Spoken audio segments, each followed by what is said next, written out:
Don McMonagle. Question 1. Tell me about yourself. My name is Don McMonagle, and I'm currently a student at Temple University. I'm an accounting major who one day hopes to receive his CPA. I came to Temple with high aspirations for myself, and I hope to work for a successful accounting firm later in my career. In my life, I've had 3 jobs. The first one was when I worked at Acme Markets as a bagger, where I was eventually promoted to head bagger. My second job was working in a pizzeria named Nana Rosa's, where I currently still work over my summer and winter breaks. My third job is working in the Enrollment Management Office in the Fox School of Business. In the Enrollment Management Office, I work as a desk clerk where I take phone calls and walk-in appointments with anybody who happens to walk into the office. In working these jobs, I've learned to work well with other people, and I've also learned some of my core competencies, which has allowed me to work to my strengths and exhibit self-awareness to those things I don't do as well. In describing myself in a few words, I would call myself a leader, very confident, and very driven. In high school, I was captain of my tennis team my senior year, and that year we won the district championship and went on to play in the state championship. I've also had success with leading in the workplace when I worked at Acme. I started working there just as another bagger, but after about 6 months I was promoted to the head bagger. This usually brought about working longer 8-hour shifts as opposed to the regular 4-hour shifts that most of the other baggers worked.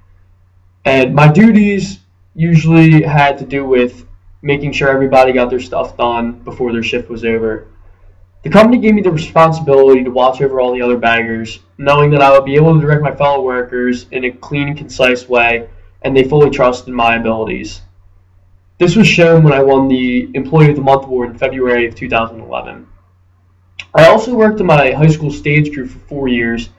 The first 2 years I was working on as a team, just another piece of the puzzle, but then my junior year I was appointed to a leadership position in the wing manager, and then my senior year I was appointed to stage manager. This gave me a great deal of responsibility as I had to make sure that everything backstage ran smoothly and the show went on as perfectly as possible. Each of these positions taught me responsibility not only for myself but also for the other members of my team. When going into both high school and college, I received academic scholarships, showing my drive.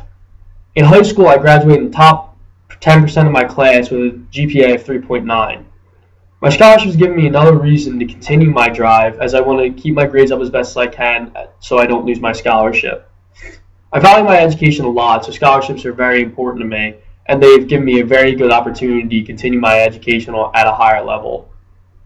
Hopefully, in receiving these scholarships, I can achieve my goals while also learning a lot more about myself as a person.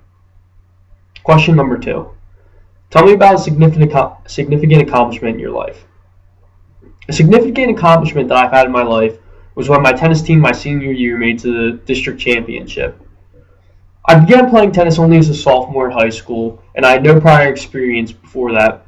One of my friends convinced me to play, and I went out, and since there were no cuts, I made the team. I never made it to the starting lineup, but I definitely improved over my sophomore year and then continued to play into my junior year. In my junior year, I felt a lot more confident in my abilities, and we had a long 1-week tryout where the last 2 positions on the team were decided. After the week-long tryout, I figured out that I didn't make it, but I continued to work hard and make sure that I aspired to make it to the team and do the best that I could. And then 2 weeks into the season, one of the starters ended up getting injured. So after he got injured, I got to step into the next available spot, and I never turned back after that. I continued starting until the end of my senior year. During the beginning of my senior year, my coach picked me to be the captain, and we started out with only 3 of the 7 spots that we needed to fill. 3 of us were all seniors, and I started out that year in the 6th spot solidified. We practiced every day after school, and my partner and I would stay after with my coach to improve on our ground strokes and serves. I truly improved over that year, and by the time the season actually started with all the games, I was in the first double spot, which would be the 4th spot. That entire year, me and my partner stayed together, and we ended up going 8-1, and eventually claimed the All-Catholic title for the Archdiocese of Philadelphia. We continued playing together until the district tournament came around, and at that point, my coach asked me to play in the 3rd singles spot. Our team looked really good, and we breezed through the first 2 rounds of the district championship. But then my coach, before the district championship, came up to me and asked if I wanted to play in the third single spot, saying that that was the most responsibility and that was the make or break spot whether or not we would win districts. So him asking me that, I said yes, fully confident in my abilities to play. And I've played in a long, hard-fought match that went to 3 sets, but eventually I came out on top and brought my team home the district championship. I had never been so proud of my team in my life, and I've never been so proud of myself in my life to be able to come away with that outstanding feat. Not only did my team win districts and go on to states, but me and my partner, who won All Catholic, also went on to the state tournament in the individuals. We only made it to the first round, but it was a real eye-opening experience for me, and it taught me that with a lot of drive and inspiration in myself, I know that I can do almost anything. Question 3. Tell me about something that you've learned in class.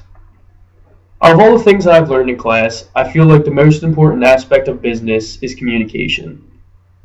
Whether it's in a tall organization where communication takes a lot longer to get from the top to the bottom, or in a shorter organization where it takes a lot less time, communication is king.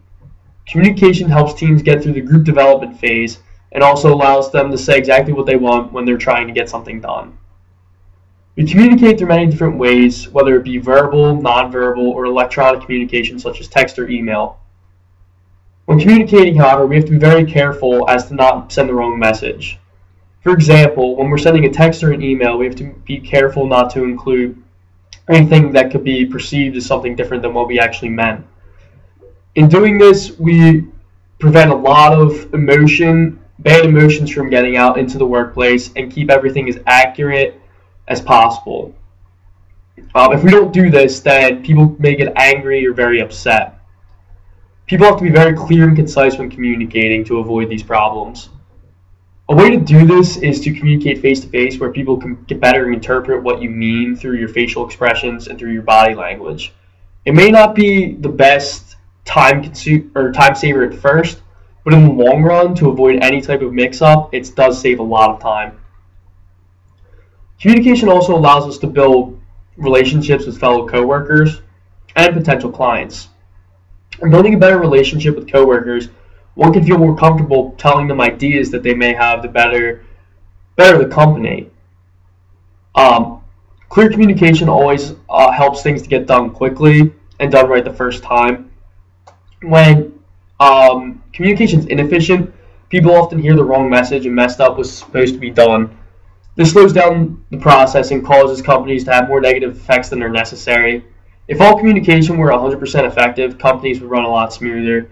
A way of doing this is doing the most efficient way of communication possible, which is face-to-face communication.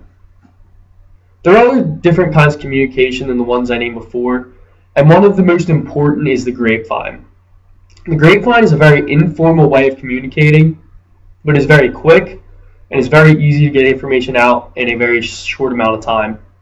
The grapevine, information is passed down from one person to another through text, email, or word of mouth. While it's not always the best way of getting information, it's almost always the quickest, and it's a good way if you need to get something short out to just get it out to the rest of the company.